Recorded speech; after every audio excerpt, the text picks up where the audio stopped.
大家好，今天我要教你们如何去煎牛扒。这颗牛扒是澳洲的和牛，它是用那个 M 来分等级的。如果是日本的话，它是用 A 来分等级。我这颗和牛它是 M6/7，相对日本的话大概是 A2 的等级。然后今天我们先来处理这块牛。先分享一些小知识给你们知道。煎牛扒他们都会说我要几分熟几分熟，其实煎牛扒它只有单数的等级，有3分熟、5分熟、7分熟，还有全熟。如何去分等级呢？手板我就可以教你如何去分等级。这里的话它就生的，然后这样子它3分熟，这样子就是5分熟、7分熟，然后全熟，鸡肉的软度。OK。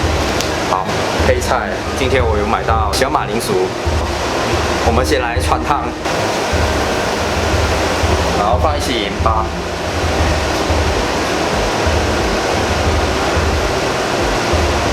好，第二个步骤我们要先来处理那个和牛，先下一些橄榄油，双面给它沾上橄榄油。黑胡椒粒，一些盐巴，涂抹均匀，给它稍微腌制一下。这个是百里香，待会我们会下去煎的时候给它提味的，大概抓1小把这样子。好，我们开始煎了。好，我们来开始煮咯。先预热这个锅，橄榄油大概3到4圈，加均匀。那个白烟，开始有人涮。切起来是这样的，我先下，因为我有给那个油有那个香气。牛扒要下去煎哦。煎的时候不能太多油，大概煎30秒，我们再翻面。好，翻面。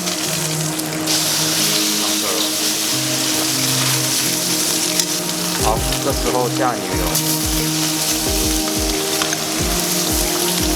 这个香料刚刚拔下来的，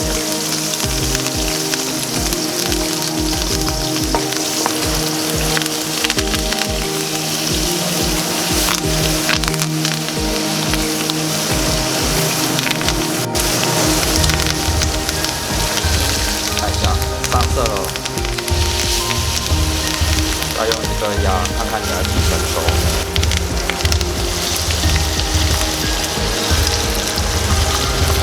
然后给它的边上色，基本上就快好了。好，我要的熟度快好了。要把那个马铃薯下去煎。